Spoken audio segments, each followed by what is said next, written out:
Hey everyone, कैसे हैं आप सब। दोस्तों, क्या आपने कभी सोचा है कि जब भी कोई नया फंड लॉन्च होता है तो वो आखिरकार फंड्स कैसे रेज करता होगा। जस्ट लाइक आईपीओ, जो फंड हाउसेस होते हैं ना, वो भी न्यू फंड ऑफरिंग्स यानी कि एनएफओ के लिए जाते हैं।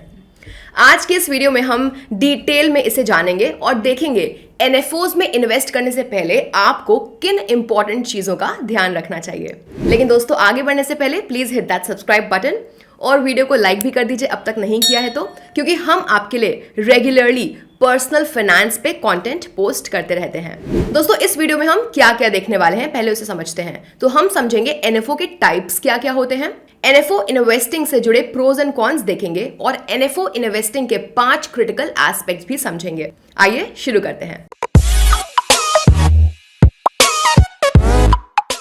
तो दोस्तों, आखिर फंड हाउसेस एनएफओस लॉन्च क्यों करते हैं? दोस्तों, जैसे स्टॉक मार्केट में आईपीओ होता है ना, वैसे ही एनएफओस फंड्स के लिए कैपिटल रेज करते हैं और इन्वेस्टर्स को अट्रैक्ट करते हैं। एनएफओस भी काफी मार्केट किए जाते हैं, लेकिन आईपीओस के कंपैरिजन में यहाँ पे लेस एग्रेसिव मार्केटिंग होती है और एक सिलेक्ट ग्रुप ऑफ इन्वेस्टर्स को ही टारगेट किया जाता है। और शायद इसीलिए आईपीओस के कंपैरिजन में ये नए फंड्स इंडिविजुअल इन्वेस्टर्स के नोटिस में कुछ कम आते हैं। तो एनएफओस के रिलेटेड कुछ फैक्ट समझते हैं। दोस्तों, 2021 फाइनेंशियल ईयर में अलग अलग फंड हाउसेस ने 88 एनएफओस लॉन्च किए थे, जो पिछले 10 साल के एवरेज लॉन्च पर ईयर से 75% ज्यादा है। इसके अलावा फाइनेंशियल ईयर 21-22 में ये नंबर डबल होके 176 हो गया। आइए अब एनएफओस के टाइप्स देखते हैं। तो दोस्तों, एनएफओस ओपन एंड या फिर क्लोज एंड म्यूचुअल फंड्स के लिए हो सकते हैं, और तो और जो एक्सचेंज ट्रेडेड फंड्स होते हैं वो भी सबसे पहले एज एन एनएफओ ही ऑफर किए जाते हैं। तो एक ओपन एंडेड फंड एक स्पेसिफिक लॉन्च डेट पे नए शेयर्स परचेज के लिए अनाउंस करता है एंड उसे आप एक ब्रोकरेज फर्म से बाय और सेल कर सकते हैं। दोस्तों, ये बाइंग सेलिंग उनके इनिशियल लॉन्च डेट पे और तो और उसके बाद कभी भी की जा सकती है। ये ओपन एंडेड फंड्स अपने शेयर्स के नंबर्स को लिमिट नहीं करते हैं। दोस्तों, ये शेयर्स एक्सचेंज पे ट्रेडेड नहीं होते हैं एंड इसे फंड कंपनीज मैनेज करती हैं। जबकि दूसरी ओर हमारे क्लोज्ड एंडेड एनएफओ सिर्फ specific number of shares issue करते हैं। ये अपने डेली प्राइस के साथ कोट किए जाते हैं, एक्सचेंज पे भी ट्रेड किए जा सकते हैं और वो भी थ्रू आउट द डे यानी कि पूरे के पूरे दिन। दोस्तों, इसे इन्वेस्टर्स लॉन्च डेट पे ब्रोकरेज फर्म से बाय कर सकते हैं। तो अब हम देखते हैं एनएफओ इन्वेस्टमेंट से जुड़े 5 क्रिटिकल एस्पेक्ट्स। फर्स्ट है फंड हाउसेस की बैकग्राउंड चेकिंग।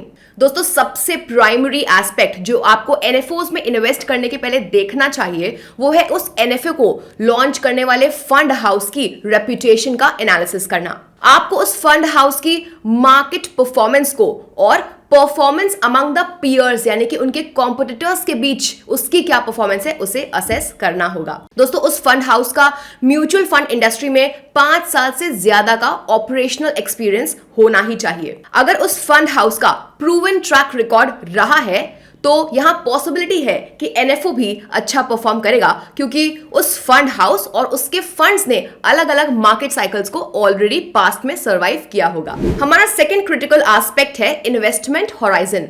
तो दोस्तों, जब आप एनएफओस में इन्वेस्ट करते हो तो इन्वेस्टमेंट होराइजन एक इंपॉर्टेंट रोल प्ले करता है, क्योंकि कुछ एनएफओस में ना लॉक इन पीरियड भी होते हैं। इसका क्या मतलब होता है? मीनिंग आपको एक स्पेसिफिक टाइम के लिए इन्वेस्टेड रहना ही पड़ेगा। मतलब आप मैच्योरिटी से पहले इन्वेस्टेड अमाउंट रिडीम नहीं कर पाएंगे। अगर आप करना चाहें तो आपको एग्जिट लोड पे करना होगा। तो अब हम थर्ड एस्पेक्ट की बात करते हैं, जो कि है मिनिमम सब्सक्रिप्शन अमाउंट। दोस्तों, एनएफओस एक सर्टेन इन्वेस्टमेंट रेस्ट्रिक्शन रखते हैं जिसका नाम होता है मिनिमम सब्सक्रिप्शन अमाउंट। ये मिनिमम अमाउंट ₹500 से लेकर के 5000 तक हो सकते हैं। तो इफ आपने कुछ और मिनिमम अमाउंट प्लान कर रखा है और ये लिमिट उस लिमिट से ज्यादा है, देन डोंट वरी, आप सिस्टमैटिक इन्वेस्टमेंट प्लान यानी कि एसआईपी को चूज कर सकते हैं। Of course, in case SIP available है आपके सिलेक्टेड एनएफओ में तभी। फोर्थ एस्पेक्ट है कॉस्ट ऑफ इन्वेस्टमेंट। तो दोस्तों, आपके इन्वेस्टमेंट में इन्वॉल्व्ड ओवरऑल कॉस्ट एक ऐसा फैक्टर है जो आपके पोटेंशियल रिटर्न्स पे बर्डनसम हो सकती है। मोस्ट ऑफ द एनएफओस में कोई एंट्री लोड चार्ज नहीं होता, बट कुछ एनएफओस एग्जिट लोड चार्ज करते हैं। अगर आप डिजायर्ड टेन्योर ऑफ इन्वेस्टमेंट से पहले ही अमाउंट को रिडीम करते हैं तो ये एग्जिट लोड आपके टोटल रिडेम्पशन अमाउंट में से डिडक्ट कर लिया जाता है। ऑफ कोर्स इस रिडेम्पशन अमाउंट में आपके रिटर्न्स भी शामिल होते हैं। होप आप समझ पा रहे हैं। नाउ दूसरी एक और चीज जो आपके रिटर्न्स को अफेक्ट करती है वो है एक्सपेंस रेशियो। आप सोच रहे होंगे एक्सपेंस रेशियो क्या होता है? जो आपका इन्वेस्टेड अमाउंट है उसे मैनेज करने के लिए फंड एनुअल फीस लेता है। आपको इंश्योर करना होगा कि आपके फंड का एक्सपेंस रेशियो लो हो एज पर सेबी नॉर्म्स। तो फिफ्थ हम बात करते हैं एनएफओस की थीम के बारे में। दोस्तों ये एनएफओस अलग अलग थीम और इन्वेस्टमेंट स्ट्रैटेजीज के साथ लॉन्च होती है। आपको चेक करना चाहिए कि थीम सस्टेनेबल हो और आपके पोर्टफोलियो को डाइवर्सिफिकेशन भी दे। आपको स्कीम रिलेटेड इंफॉर्मेशन ध्यान से पढ़नी चाहिए सो दैट आप फंड की थीम को और आपके इन्वेस्टमेंट रिक्वायरमेंट्स के लिए इसकी सूटेबिलिटी को इंश्योर कर सके। दोस्तों अब हम एनएफओस में इन्वेस्ट करते वक्त और पोस्ट इन्वेस्टमेंट के प्रोज एंड कॉन्स को देखते हैं। दोस्तों एनएफओस आपको नए फंड्स या एवेन्यूज को एक्सप्लोर करने का ऑप्शन तो देता ही है, पर इसके कुछ डाउन साइड यानी कि कुछ नेगेटिव साइड्स भी हैं। एनएफओस एक लॉक इन पीरियड के साथ आता है, आपने देखा, और मैच्योरिटी से पहले एग्जिट करोगे तो आपको क्या होगा? आपको लॉस हो सकता है। इसके अलावा फंड हाउसेस न्यू फंड्स को तब लाते हैं जब मार्केट ना रिच होती है एंड इन्वेस्टर्स लेटेस्ट इंडस्ट्री या फिर सेक्टर में इन्वेस्ट करने के लिए बिल्कुल हंगरी होते हैं। लेकिन यहां सोचने की बात यह है कि जस्ट बिकॉज कोई नई टेक्नोलॉजी या फिर इंडस्ट्री अभी बूम कर रही है, वो फ्यूचर में पॉपुलर रहेगी नहीं रहेगी ये किसी को भी नहीं पता है।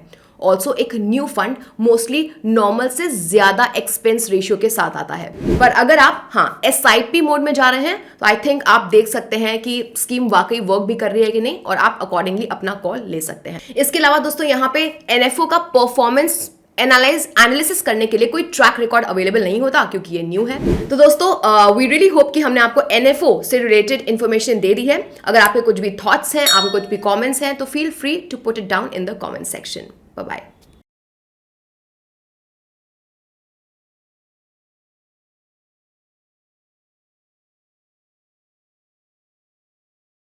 Investment in securities market are subject to market risks. Read all the related documents carefully before investing. Please read the risk disclosure documents carefully before investing in equity shares, derivatives, mutual fund, and or other instruments traded on the stock exchanges.